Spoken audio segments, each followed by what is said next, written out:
السلام عليكم يا شباب. احنا النهارده هنتكلم عن مشاكل المستشفيات والحاجات التلوث اللي بيحصل فيها والكلام ده. هنشوف فيديو صورناه في مستشفى نجي حماد العام، يا ريت تشكروا بعرفكم وتعرفوا على القناه.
السلام عليكم. السلام ورحمة الله وبركاته. والله يعني كنت عايز اسالك ايه اكتر موقف سلبي بتشوفه في المستشفيات بتاعتنا؟ هو عدم الاهتمام بالمواطن، واغلبيه الدكاتره ما عندهمش ضمير وبيكشفوا على طفل او مريض كده اي كشف طالما ما فيش مش بيحدث عندهم في المستشفيات، ففي اهمال شديد جوه في المستشفيات من ناحيه لو ما اخذوا سراير النوم، العلاج، الاكل والشرب، هناك ما فيش ادميه خالص. هو في فرق بين الدكتور لما بتروح له في المستشفى وفرق لما تروح له طبعا في العياده بتاعته؟ اكيد فرق جديد. في المستشفى على الماشي كده يعني على السريع اي حاجه وخلاص، مش بيكشف الضمير. لو غير التلوث وغير زي المدرس اللي بيدي دروس خصوصيه في المدرسه مش بيشرح، وفي البيت بيشرح الضمير، فهو عشان طبعا مش بياخد فلوس في المستشفيات يعني ومرتبه ضعيف، يعني اهمال شديد يعني. مرة كنا رايحين المستشفى العام، كلكم عارفينها طبعا، رايحين الواحد ده كان عنده مرض شديد وآلام في البطن.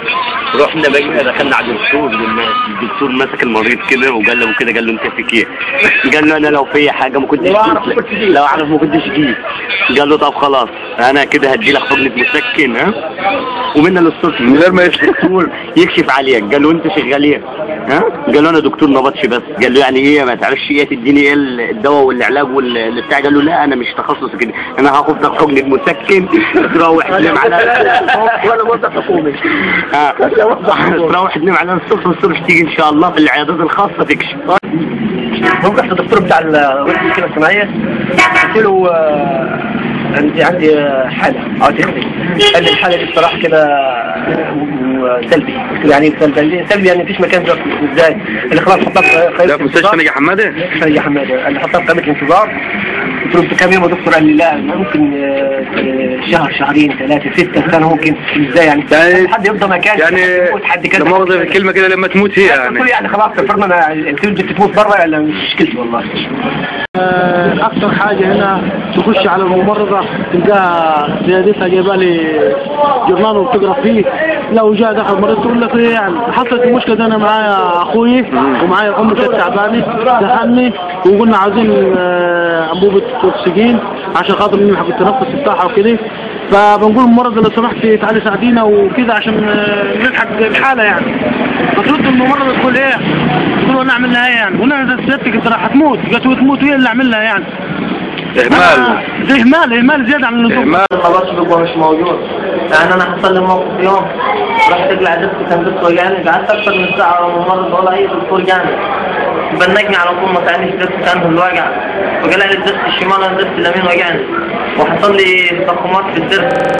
اول حاجه مش عجباني في المستشفيات بالذات العامه بالذات غير الخاصه، ان اروح مش بلاقي خدمه، مش اي خدمه متميزه. تروح للدكتور بكره بعده تطلع مفيش، هات علاج مستقبليه، مفيش اي علاج في المستشفى. انا دكتور ما بعرفش عن حاجه، انا دكتور ما بعرفش شيء، مفيش نظافة، مؤاخذة زبالة، قرف، دم، يعني مفيش أدب، مفيش احترام، حتى معروف بيعاملوك كأنك حيوان مش إنسان زي زيهم، ورغم إنك للناس كلها سواسية يعني كأسنان المجتمع، يعني الناس كلها واحد. بس ده اللي أنا أقدر أقوله، يعني ما أقدرش أقول أكتر من كده. قبل كده موقف ما كنت شايف كان في واحد مع حالة وطن وكان في المستشفى، فهو رجع جنب الإشعة عشان يعرف موعد الوضع امتى، لأنه كان خلاص يعني فتبص كده هناك خالص مفيش. هو عبد الرحمن كنت عايز اسالك كلمه تحب توجهها للمسؤول عن المستشفيات دي، او المدير المستشفى، او المسؤول، يعني المسؤول اي مسؤوليه في المستشفى. اقول له اتق الله في عملك واخلص في عملك، واعتبر المواطن ده يجي لك اخوك ابن عمك، فتعامله زي اي مواطن يعني.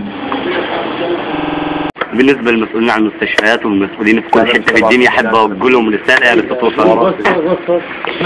ربنا ما يمهل ولا يهمل. يعني حضرتك تحب تقول لهم ربنا يمهل ولا يهمل؟ ولا يهمل. لاي واحد متهاون في بكره ربنا يتهون فيك. لو الناس كتلك النهارده راح على بوسط في الاخر، انا مش عايز حاجه في الدنيا، هناخد منك حاجه في الاخر. اتقوا الله، من يتقي الله يجعل له مخرجا. اتقوا الله في الشعب اللي قدامكم، في الناس اللي بنادمين زيكم، اتقوا ربنا. أوجه رسالة للناس. فيعني ارجو ان اوجه الرساله للوزاره انه يهتم بالمستشفيات ويزود ممرضين ودكاتره، ويعمل نظام 24 ساعه ورديات، ويعمل تقييم للسلبيات كتير. ما ينفعش الحال كده، احنا ندمرنا، صحتنا بقت في النازل. هو اخر سؤال احب اقوله لك، ايه تقييمك للمستشفيات بتاعتنا؟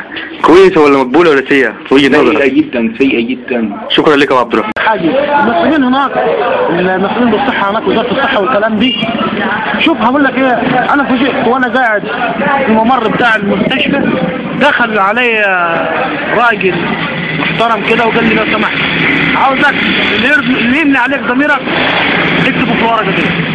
فقلت له ايه اللي في الورقه دي؟ قال لي علم العلامات اللي انا اللي تشوفها صح. فقريت الورقه، المعامله جيده ولا جيد جدا ولا امتياز ولا ضعيف جدا ولا كومنتات ولا معامله سيء. فصراحه لا، بضميري واللي انا شفته اقسم بالله ما علمت اقل من كله امتياز امتياز امتياز. هنا المعامله سيئه جدا جدا جدا. خدمة سيئة جدا. المستشفيات حاليا سيء درجة زفت، الواحد تعبان. طبعا مفيش تقييم خالص، زفت طبعا، حتى الكلمة ما فيش حتى أي تقييم عليها. تقييم بالنسبه للقيم طبعا المؤسسات الحكوميه وخاصه المستشفيات، يعني مفيش خدمه عشان تتقيم اساسا. نحن خرجنا كثير في برنامج تعريف فيسبوك.